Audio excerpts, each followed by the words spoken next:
안녕하세요. 가톨릭대 부천성모병원 순환기내과 교수 임상현입니다. 지난 대한심장TV에서는 고혈압과 그로 인한 합병증인 심혈관 질환에 대해 전해드렸습니다. 오늘은 심혈관 질환의 위험 요소인 고혈압 예방법과 그 치료 방법, 그리고 혈압 관리를 위한 생활습관까지 환자분들이 가장 궁금해하시는 질문들에 대한 답변을 드리는 시간을 가져보겠습니다. 제가 진료실에서 가장 많이 받는 질문인데요. 지난 시간에 말씀드렸지만 고혈압은 증상이 없어서 혈압을 재기 전에는 본인이 고혈압이 있는지 모릅니다. 따라서 증상이 없어도 고혈압으로 정확히 진단되면 고혈압약을 복용해야 합니다. 그리고 고혈압약은 증상을 없애고 고혈압을 완치하는 약이 아닙니다. 혈압을 정상으로 조절하고 관리하여 합병증을 예방하는 약이라 생각하시면 됩니다.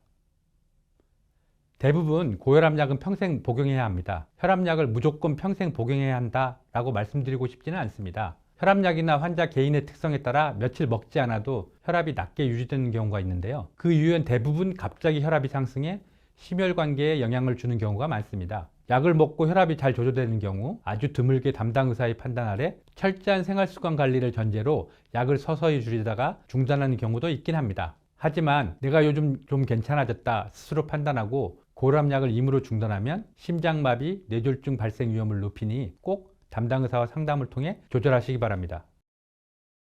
고혈압은 항고혈압제를 사용해 목표 혈압을 잘 조절하는 것이 가장 효과적입니다. 고혈압약은 기전에 따라 크게 안지오텐신 전환 요소 억제제 또는 수용체 차단제, 베타 차단제, 칼슘 통로 차단제, 그리고 이뇨제로 나눌 수 있습니다. 약제는 담당 의사 선생님께서 진료를 통해 본인의 나이, 기저질환, 그리고 고혈압의 상태에 따라 정하게 됩니다. 따라서 다른 분들과 비교할 필요가 전혀 없습니다. 간혹 고혈압 원인이 명확한 2차성 고혈압의 경우에는 원인을 제거하는 수술 또는 약물 치료가 이루어진 후 혈압이 정상화되어 약을 줄이거나 끊을 수 있습니다. 이외에도 최근 신기술로 콩팥동맥을 통해 신경차단술을 시행하여 혈압을 조절하기도 합니다. 그리고 또 한 가지 명심해야 할 점은 약 복용 여부와 상관없이 생활습관 개선이 반드시 필요하다는 것입니다.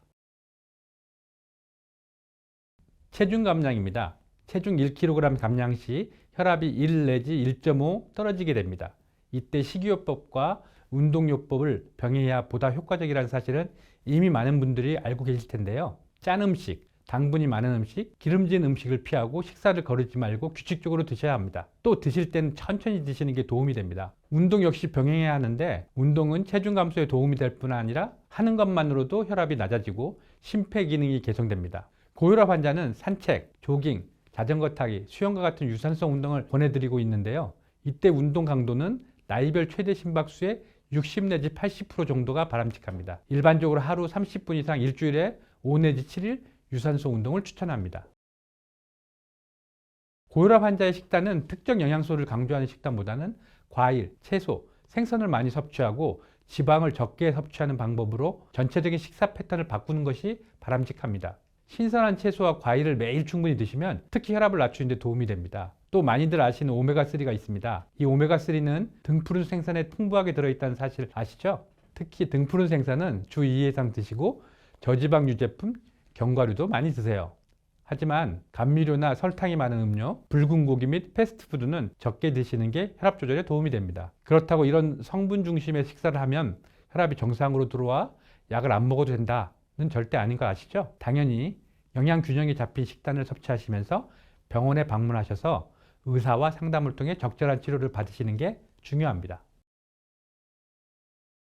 비타민 및 미네랄 보충제의 질병 예방 효과에 대한 연구들이 많이 있었지만 아직 확실하게 효과를 입증한 연구는 없었습니다. 앞서 말씀드렸듯이 개별 영양 성분을 지나치게 강조한 식단보다는 다양한 영양소를 함유한 건강한 식단을 유지하는 것을 추천합니다.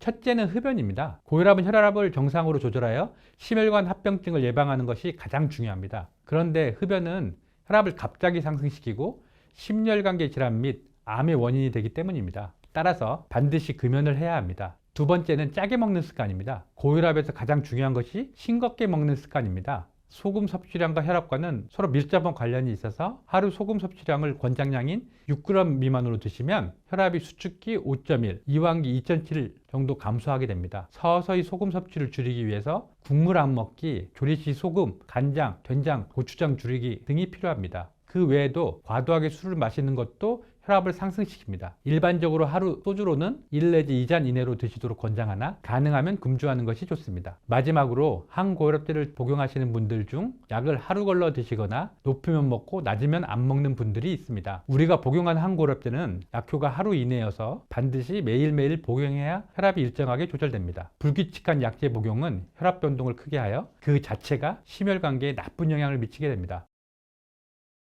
최근 들어서 가장 많이 물어보시는 질문이 바로 코로나 팬데믹 시대에서의 고혈압 관리입니다. 일부는 항고혈압제가 코로나 감염 가능성을 증가시킨다고 하는데 그것은 잘못된 정보입니다. 오히려 코로나로 인해 신체 활동이 제한되기 때문에 항고혈압제를 더 철저하게 챙겨 드시면서 혈압 관리에 힘을 쓰셔야 합니다. 외출이 어려운 상황이지만 방역 수칙을 준수하면서 적당한 운동도 병행하시기 바랍니다. 또한 고혈압을 포함한 기저질환 관리를 더 철저하게 해주셔야 하겠습니다. 오늘은 환자분들이 궁금해하시는 질문들을 모아 답변하는 시간을 가져봤습니다. 고혈압은 안타깝지만 완치의 개념이 없는 병입니다. 그래서 고혈압 예방을 위해서 평소 소금 섭취량을 줄이고 운동도 하시면서 혈관 건강과 혈압 관리에 힘쓰시기 바랍니다. 감사합니다.